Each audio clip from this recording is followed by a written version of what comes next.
Hello दोस्तों, welcome to my channel mob psycho 100 season 3, जिसे one punch man के creator ने बनाया है। मॉब साइको में भी उसके पास अनलिमिटेड पावर है, जिसके आसपास भी कोई नहीं है, और इसका बीजीएम, इसका एक्शन सीन बहुत धांसू होता है। तो ज़्यादा देर न करते हुए चलिए शुरू करते हैं। तो एपिसोड की शुरुआत में हमें दिखाया जाता है कि मॉब की स्कूल में रिजल्ट दिया गया है और सबका अलग अलग रैंक आया है। मॉब अपने फ्यूचर में क्या करेगा उसके लिए अभी उसे डिसाइड करना है, और वो सबसे पूछता है कि सबको क्या करना है, पर सब कोई अलग अलग आंसर देता है। किसी को खुद का शॉप खोलना है, तो किसी को यूएफओ के बारे में जानना है, और किसी को कोई टीम में ज्वाइन करना है। सबका अलग अलग आंसर सुन के मॉब कंफ्यूज हो जाता है। तभी वहाँ पे एक लड़की की बातें चलने लगती है। वो सुबोमी होती है। बाहर से एक लड़की कहती है, वो तो बिल्कुल अलग ही लीग की है, वो हमारे लेवल से बिल्कुल अलग है, बहुत ऊपर है। सीन शिफ्ट होता है। मॉब अपने सामने सुबोमी को देखता है। वो और उसकी दोस्त एब्रॉड जाके पढ़ने की बातें कर रहे होते हैं। मॉब उसे देख के शर्मा जाता है। फिर वो सलाह लेने के लिए रेगन के पास आता है, और जैसा कि हमें पता है, रेगन उसे चिकनी चुपड़ी बातों में फंसा लेता है और कहता है, तुम फ्यूचर में इसी ऑफिस में फुल टाइम जॉब करना। फिर वहाँ पे और एक लड़का आता है जिसका नाम सेरिजाबा होता है। एक क्लाइंट आने वाला होता है, इसलिए रेगिन सेरिजाबा से कहता है, तुम्हें यहाँ पे हायर ज़रूर किया गया है, लेकिन तुम्हें अभी भी बहुत कुछ सीखना बाकी है। तुम मुझे देखना और सीखना कैसे सब कुछ हैंडल किया जाता है। सेरिजाबा उसकी बातें सुन के कहता है, यस सर। कुछ देर बाद वो क्लाइंट आ जाता है और वो एक मूर्ति दिखाकर कहता है, यह मूर्ति मैंने 80,000 येन में ख़रीदा है, और जब से ये मैंने ख़रीदा है तब से मुझे लगता है कि मुझे बैड लक ने पकड़ लिया है। मैं ठीक से सो नहीं पाता, और लोग भी मुझे कहते हैं कि मैं पहले जैसा नहीं रहा, जैसे कि मुझे शांति नहीं मिल रहा है। रेगन उस मूर्ति को इधर उधर से देख रहा होता है। तभी मॉब पीछे से कहता है, मास्टर आपको उसे नहीं पकड़ना चाहिए, उसमें इविल स्पिरिट है।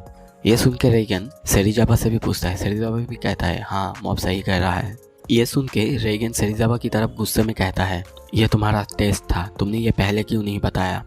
फिर वो कहता है, ये तुम ही कंप्लीट करोगे, क्योंकि ये तुम्हारा दूसरा मौका है, इस स्पिरिट को तुम ही एक्सरसाइज करोगे। सेरिजाबा कुछ ही पलों में उस स्पिरिट को उस मूर्ति से निकाल देता है और एक्सरसाइज कर देता है। ये देख के रेगन मॉब की तरफ देखता है। मॉब कहता है, सेरिजाबा काफ़ी पावरफुल है, ये कंप्लीट हो चुका है। अगले सीन में हम मॉब को देखते हैं अपने फैमिली के साथ डिनर करते हुए। वो डिनर कर रहा है और साथ ही में सबसे सलाह भी ले रहा होता है। सब अलग अलग सलाह देते हैं, पर तभी मॉब की भाई कहता है, तुम मैजिशियन बन जाओ। ये सुन के सभी अजीब सी मुंह बना के कहते हैं, सो सिंपलिस्टिक। फिर मॉब डिम्पल के पास जाता है, पर उससे पूछने पर उससे भी उसे सही जवाब नहीं मिलता।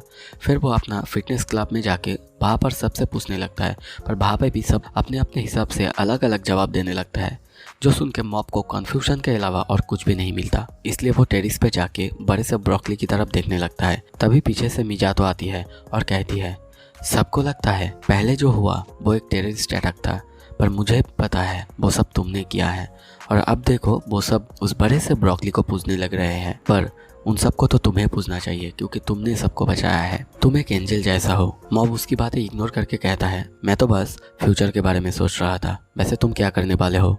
वो कहती है, मैं या तो फोटोग्राफर या तो जर्नलिस्ट बनूंगी, वैसे तुम क्या बनने वाले हो। मॉब कहता है, मैंने अब तक डिसाइड नहीं किया है। फिर अगले सीन में एनीमे थोड़ा डार्क मोड ले लेता है। यहाँ पे एक घर दिखाया जाता है जहाँ पे काफ़ी कचरा होता है, और एक आदमी को दिखाया जाता है जो सोचता है यहाँ पे कोई स्पिरिट है। वो कहता है कुछ दिन से उसे स्लीप पैरालिसिस हो गया है, जैसे कि उसके शरीर काफ़ी हैवी हो रहा है और उसकी बाल भी झड़ रहे होते हैं। वो स्पिरिट उससे उसकी गर्लफ्रेंड भी छीन लिया है। ये सब सुन के रेगन कहता है, हाँ मुझे भी तो लगता है यहाँ पे कुछ बुरा है, पर असल में उसे डर लग रहा होता है कॉकरोचेस का, क्योंकि यहाँ पे इतना सारा कचरा जो है। फिर वो एक फ़ोटो को उठाने लगता है, और उसके नीचे कॉकरोच को देख के उसकी काफ़ी हालत ख़राब हो जाती है और उसके नाक से खून बहने लगता है। वो वहाँ पे अब बहुत अनकंफर्टेबल फील कर रहा होता है, इसीलिए वो कहता है, मैं एक शॉप में जा रहा हूँ एक्सोर्सिज्म का सामान लेने के लिए। उसके जाने के बाद वो आदमी सिगरेट जलाता है और अपना सैड स्टोरी सुनाने लगता है। उसके मुंह से काफ़ी सारा धुआं निकलने लगता है, और साथ ही में नेगेटिव एनर्जी भी निकलने लगता है, जो कि पूरे घर में फैल जाता है, और जिसके वजह से मॉब और सेरिजाबा भी नेगेटिव बातें करने लगते हैं। फिर उस आदमी के घर के ऊपर एक बड़े से इविल स्पिरिट को दिखाया जाता है, जो यही नेगेटिव बातों से एनर्जी ले रहा होता है और सबको सुला रहा होता है। तभी हम रेगन को देखते हैं, वो शॉप से कुछ खरीद के बाहर आया हुआ है। और वो अपने सामने उस स्पिरिट को देखता है और काफ़ी डर जाता है। फिर वो स्पिरिट उसे भी सुलाने की कोशिश करता है, पर हमारा रेगन अपना स्पेशल अटैक जो कि हाइड्रोजन वाटर मिस्ट वो करता है। फिर वो मॉब और सेरिजाबा के पास आता है और उन्हें वो इविल स्पिरिट दिखाता है और हम देखते हैं वो स्पिरिट अब बहुत बड़ा हो चुका है सबकी नेगेटिव एनर्जी से। फिर रेगन कहता है, मैं अपने पावर से किसी को भी चोट नहीं पहुंचाना चाहता, ये मैं तुम दोनों पर छोड़ता हूँ, बताओ ये आदमी कितना झूठा है। फिर मॉब और सिरोजाबा अपना एक्सोर्सिज्म स्टार्ट करता है जो कि बहुत खतरनाक होता है। हम सारे तरफ सारे गार्बेज और बाकी सब चीज़ों को उड़ते हुए देखते हैं। फिर कुछ देर बाद वो सारे कचरा साथ से होकर बाहर निकल जाता है, वो इविल स्पिरिट भी खत्म हो जाता है। फिर हम देखते हैं कि वो सर टूट चुका है और आसमान भी अब क्लियर हो चुका है। वो आदमी सब कुछ खत्म होने के बाद उन सबको थैंक्स कहता है और वो सब वहाँ से जाने लगता है। फिर रास्ते में सेरिजाबा कहता है, मैं अपने 30 साल की उम्र में अब तक कुछ नहीं कर पाया, पता नहीं मैं आगे क्या करूँगा। रेगन उसे समझाता है और मॉब से भी पूछता है, पर मॉब भी कहता है, मैं भी इतने लंबे रास्ते हैं सामने, पता नहीं मैं भी क्या करूँगा। असल में वो अपना करियर सर्वे की बात कर रहा होता है। फिर हमें स्कूल की सीन दिखाया जाता है। मॉब ने डिसाइड किया है कि वो अब स्कूल में ही रहेगा। फिर उसके सर उसे कहता है, तुम बाकी सब कुछ में सही हो, पर अपना मैथ और जियोग्राफी सही कर लो। और अगर फ्यूचर की बात कर ही रहे हो, मैं बता दूँ, मैं अगर तुम्हारी उम्र का होता तो मैं काफ़ी सारा जगह घूमता, सब लोगों से बातें करता, सब कुछ देखता, पर अब मेरे पास कोई उम्र नहीं है। मॉब ये सुन के इन्फ्लुएंस होता है और कहता है, आप सही कह रहे हैं, ट्रैवलिंग ही मेरे लिए सही है।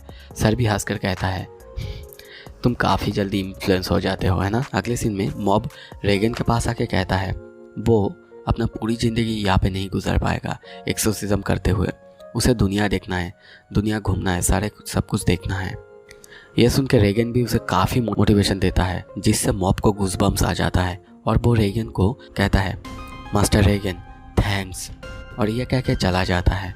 ये देख रेगन परेशान होकर कहता है, पर अभी तो बहुत काम करना बाकी था, बताओ ये आदमी खुद पर ही कुल्हाड़ी मार लिया। तो दोस्तों इसी के साथ ये एपिसोड खत्म होता है। आशा करता हूँ आपको अच्छा लगा तो वीडियो को लाइक करो और कमेंट करो अगले एपिसोड में आपको कौन सा एनिमे का एक्सप्लेनेशन देखना है। आपके लाइक और कमेंट से मुझे मोटिवेशन मिलेगा अगले वीडियो बहुत जल्दी लाने के लिए। चैनल को भी सब्सक्राइब करो ऐसे ही लेटेस्ट एनिमे के एक्सप्लेनेशन देखने के लिए। Thank you so much video देखने के लिए।